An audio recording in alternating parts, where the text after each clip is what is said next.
Саламатсыздар, урматтуу Чалкан медиа каналынын көрөрмандары, өлкөбүздө алынган 40 сааттагы жаңылыктар менен сиздерди тааныштырабыз. Каналыбызга катталып, ой пикирлериңиздер менен бөлүшүңүздөр. Депутат Министрлер кабинетинин башчысын Москвада кыргызстандыктардын сабалышына жооп берүүгө чакырды. Министрлер кабинети Москвадагы кыргызстандыктарга байланыштуу ишке жооп берип, орусиялык кесиптеши менен сүйлөшүүгө тийиш. Бул тууралуу депутат Жанар Акаев эл аралык иштер боюнча комитеттин жыйынында билдирди. Өткөн жылы Пакистандын жарандары уртокмокко алынганын эсиңиздерге сала кетейин. Сиздин кесиптешиңиз дароо Бишкекке келди. Анан биздин вице-премьер-министр кечирим сурады. Өкмөт башы тынчсыздануусун билдирди. Бирок Москвада өтө мыкаачылык менен сабалган кыргызстандыктар боюнча элчилик маалыматкана сураган. Алар бул маселени начар чечкен. Орус тарап салык карызы орус жарандарын киргизбей койгону жана унаа токтотуучу жай маселесин мисал келтирүүдө. Бирок бул аргументтердин баары жалган. Мен баарын өзүм талкууладым. Киреберишке эч ким тоскоол болгон жок. Унаа токтотуучу жайда көйгөй болгон жок. Салык боюнча да сөз болгон жок. Орусияда мындай мыйзам бузуулар менен 30 мүнөттө иштөөгө мүмкүн эмес көзөмөлгө алынат. Кээ бир шарттар аткарылбаса да элди уруп сабоо үчүн негиз барбы? Бул укукталарга ким берди деп сурады. Акаев кыргызстандыктарды уруп сабоого катышкандардын баары кечирим сурап, жабырлануучуларга компенсация төлөнүшү керектигин кошумчалады. Ошондой эле депутаттын айтымында бул маселени саясатташтырууга болбойт. Мындай көрүнүш кайталанбаш үчүн Министрлер кабинетинин төрагасы Арылбек Касмалиев реакция кылып кесиптеши менен сүйлөшүүсү керек деди ал. Тышкы иштер министри Жээнбек Кулубаев кырдаал Министрлер кабинетинин төрагасы Арылбек Касмалиевке жеткилгенин айтты. Толук маалымат жок болгондон кийин эртерээк реакция кылуу туура эмес, ошондуктан биз адегенде баарын изилдеп анан кабарладык. Ооба, булар биздин жарандар, биз аларды коргойбуз, бул резонанстуу иш, биз аны аягына чейин карайбыз. Ал эми Пакистандын тышкы иштер министрлигинин башчысына келсек, Астанада ШКУга мүчө мамлекеттердин тышкы иштер министрлеринин кеңешинин жыйыны болуп, анын алкагында пакистандык министр Кыргызстанга келип жарандары менен жолугушуу ниетин билдирген, деди Жээнбек Кулубаев. Урматтуу Россиядагы Москвадагы мекендештер, сиздерге өз кызматыбызды сунуштайбыз. Эгерде сизге Москва шаарында медициналык книжка, регистрацияга тургузуу, ИНН СНИЛС бардык Россиянын аймагы боюнча жасоо убактысы 5 саат, СНИЛС 2 саат, трудовой договор, ОМС больницага учетко туруу 1 күндө, зеленый карта Сахаровадан Москва ичи 2 күн, 3 айлык регистрация 5 күндө даярдоо, базадан текшерүү 6 саат, биз менен байланыш +7 997 388 36 32 WhatsApp +996 556 80 90 52 аталган номерлерди сактап алып биздин кызматты колдонуңуздар. Ылдам жана бат. Бир нерсени түшүнө алыш үчүн мен бир салыштыруу окуя айтып берейин. Россияда кыргызстандыктар сабалды. Кыргызстанда өткөн жылы пакистандыктар сабалды. Россияда кыргызстандыктар өтө жанагындай зөөкүрлүк менен сабалды. Бүгүнкү сиздерге берген, элчиликке берген маалыматы салыкты төлөгөн эмес, орустарды киргизген эмес, жана автоунаа токтотуучу жай дейт. Үчөө тең болбогон маселе, үчөө тең жалган, үчөө тең калп дооматтары. Бизден элчилик болгону маалымат сурап койду. Эмне болду, ушуга маалымат берип койгулачы депчи. Абдан чабал иштедик ушул боюнча. Пакистандыктар Кыргызстанда сабалганда эмне болду? Сиздин коллегаңыз тышкы иштер министри учуп келди. Сиз менен жолукту. Биздин вице-премьер-министрибиз барып пакистандыктарды чогултуп алып кечирим сурады. Туугандар, биздин жаш балдарыбыз кичине тентектик кылып коюптур, кечирип койгула деди.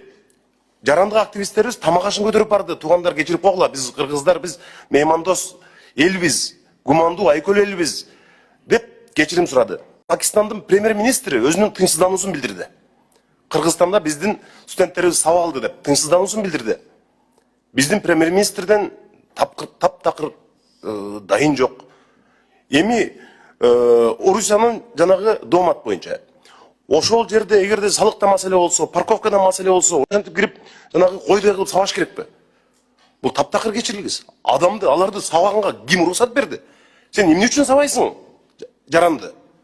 Эмнеге ошентип кордойсуң мисалы? Эми алда адам да мисалчы, адамга адамдай мамиле керек да. Анан ошол азыр биринчи кезекте мен ошол жерде иштеген кызматкерлердин көбү менен сүйлөштүм. Ой, орустарды киргизбей койду деген карамандай жалган дейт. Алар келсе сизге жакшы эмеспи дейт. Клиент кардар да ал бизге. Келсе акча табабыз да дейт. Экинчиден жанагы машинелердин туура эмес токтот деген. Ал парковка ошол имаратка таандык сатып алынган менчик парковка экен. Ал жерде мүмкүн эмес дейт машинелерди башаламан койгонго. Үчүнчү доматы мына Алтынбек Тайырович туура айтты азыр. Орусияда, Москвада салыкты жашырыш мүмкүнбү азыр? Мына Мишустин өзү реформа кылган салык системасын. Мүмкүн эмес. Салыкты жашырбасаң, жарым саттагы салыкты жашырсаң, жарым саттагы иштей албайсың. Ошон үчүн бардык доматтары калп жана негизсиз. Мына ушуну биздин министрлер кабинети, тышкы иштер министрлиги алардын жалган айтканын далилдеп туруп, жанагы сабаган адамдарды жоопко тартып, кечирим суратып, ошол жердеги жанагы ишкерлерди компенсация төлөп бериш керек. Мончонун ээси, жанагы спорт залдын ээси, кафенин ээлери биздин кыргызстандыктар да мурдагы болсо дагы. Айрымдары эми жаранда калган болгон күндө дагы. Аларды азыр коргошубуз керек. Аларды коргобосок, алар күнөөнүн баарын ошого келип койгону туура эмес да. Мына көрдүңөрбү? Айырманы карагыла. Бирөөсү чыгып кечирим сурап койбосо, туура эмес болуп атат деп. Мына пакистандыктар сабалганда биз дагы чыктык. Мен дагы айттым, элге кайрылдым. Туугандар, биз деген меймандос элбиз. Антип четтен келгендерди антип сабабагыла. Эгерде алар мыйзам бузса, мыйзам чегинде жооп берет. Биз мындай жапайычылыкка барбашыбыз керек деп. Биз дагы кайрылдык, мисалы. Жанагы спорттуу жаш балдаргачы андай агрессивдүү ыкмага өтпөгүлө деп. Россиядан бир чиновниги чыгып, туура эмес кылдыңар, мындай жолго барбагыла деп айтып койбоду. Эми ошону Жээнбек Молдоханович, сиз абдан муну дыкат иштеп, экинчи кайра кайталанбай турган кылышыбыз керек да. Мунсуз болбойт эми. Ошондой эле мамиле ушундай боло берсе, албетте бул окуяга саясий боек сүртүлбөшү керек.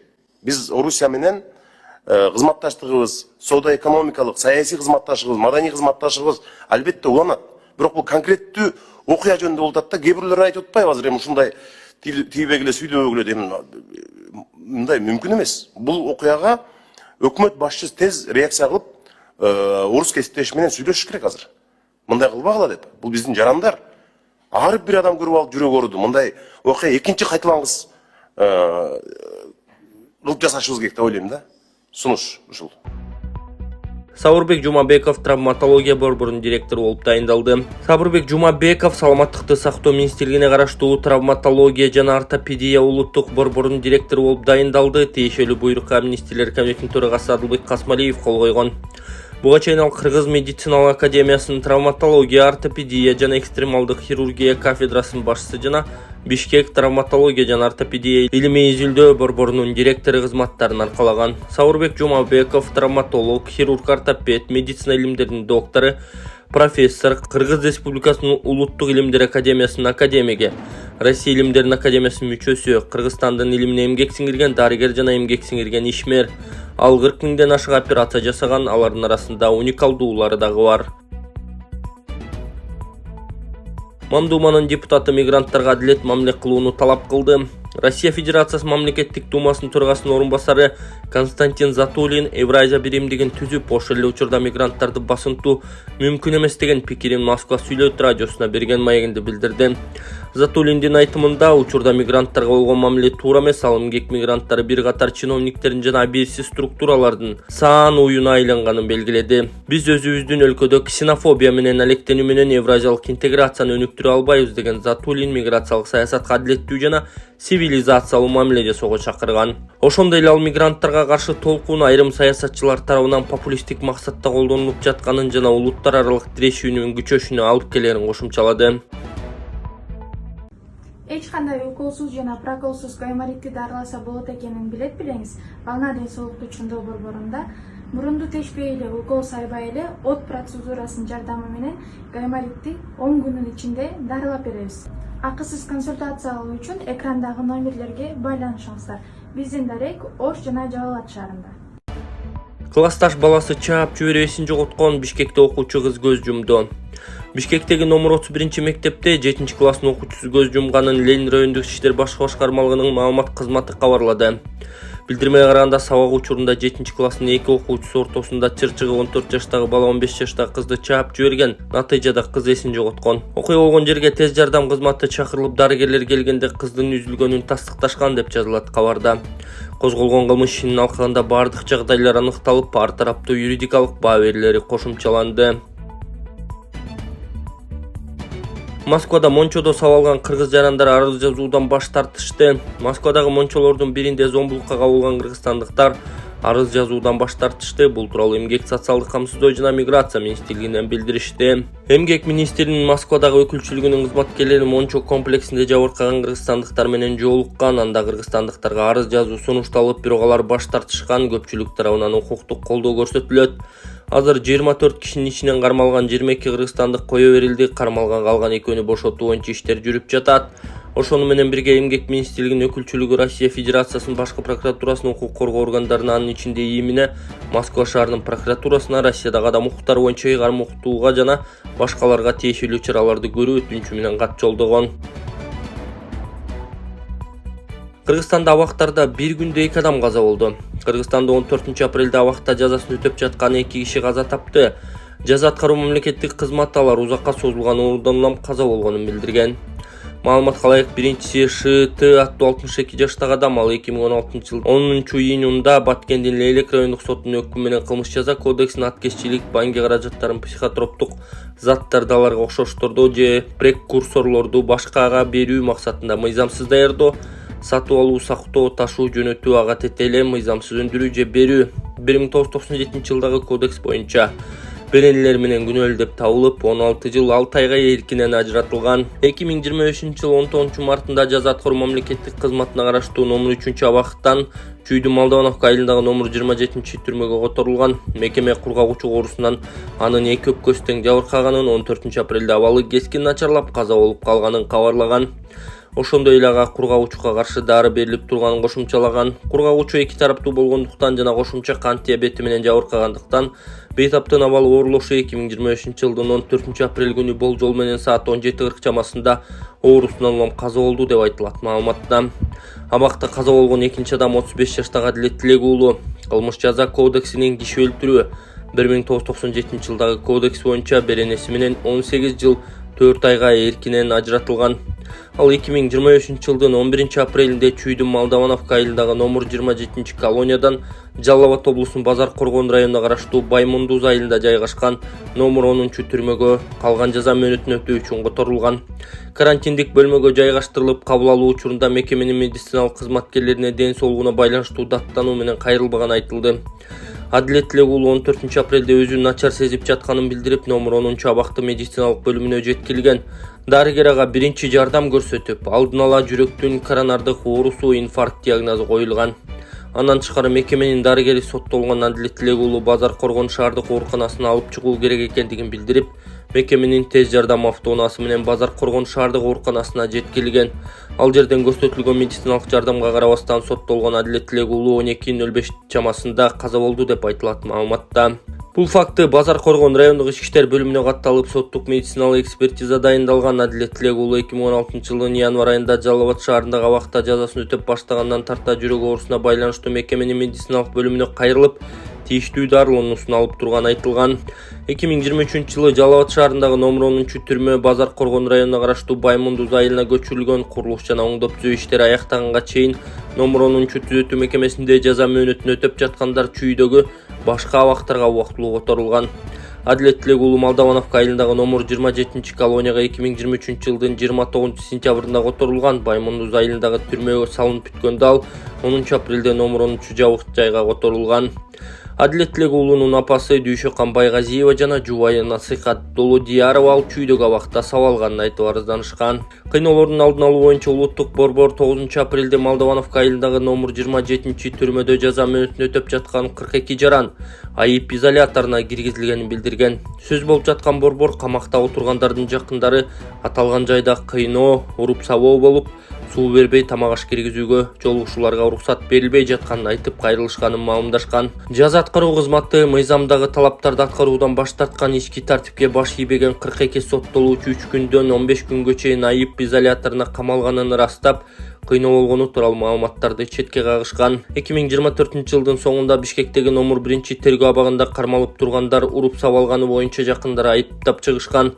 Жаза аткаруу кызматы бул маалыматтарды четке каккан. Кыргызстанда буга чейин соттолгон же иши тергелип жаткан адамдар жабык жайларда каза болгон учурлар да кездешкен.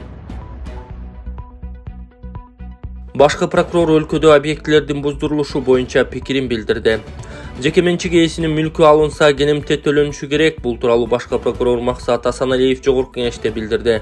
Ага депутат Бактыбек Марипов өлкө боюнча объектилер жапырт буздурулуп, менчик ээлеринин укугу бузулуп жатканын айтып, чара көрүү маселесин көтөрдү. Буга башкы прокурор Конституциядагы жеке менчик кол тийгиз деп жазылганын эске салды. Жеке менчиктин мамлекеттик актысы болуп, мүлк мамлекеттик муктаждыктар үчүн алынса, анда жарандарга кенемте төлөнүп же ага теңдеш жер тилке берилиши керек. Бирок Бишкек менен Ошто жолдорду кеңейтүү үчүн кызыл сызыктан чыгып кеткен объектилер бузулууда. Маалымат боюнча бул курулмалардын конструкциялардын ээлеринде уруксат берилүүчү документтери жок жана алар тротуарларды ал тургай арыктарга чейин басып алышкан. Менимче мындай объектилер бузулушу керек, деди Асаналиев. Ал жергиликтүү бийлик менен калк компромисске келиши керектигин кошумчалады. Өлкөдө кезектеги президенттик шайлоо 2027 жылдын 24 январында өтүшү мүмкүн.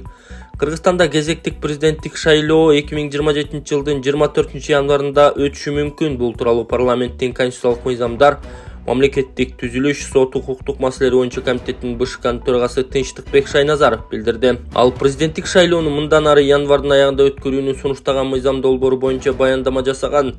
Азыркы мыйзамга ылайык добуш берүү октябрдын 3 жекшембисинде өтүп келет. Бирок сунуш кабыл алынса кезектеги президенттик шайлоо 2027 жылы январдын 4 жекшембисинде өткөрүлмөкчү. Жыйынтыгында комитеттин депутаттары мыйзам долбоорун дароо 3 окуудан колдоп беришкен. Балыкчынын кире беришине Кыргыз дүйнөсү туристик комплекси түшөт. Балыкчы шаардын кире беришине Кыргыз дүйнөсү туристик комплекси курулат. Бул тууралуу Ысык көл облусундагы өкүлчүлүктөн кабарлашкан. Маалыматка ылайык курулушту баштоо үчүн эко-пост алынып, жер тилкелери трансформацияланган. Комплекс быйыл жыл аягына чейин бүтөт. Негизги бөлүгү Семенов Тяншанскийдин эстелигинин жанында жайгашат деп айтылат маалыматта.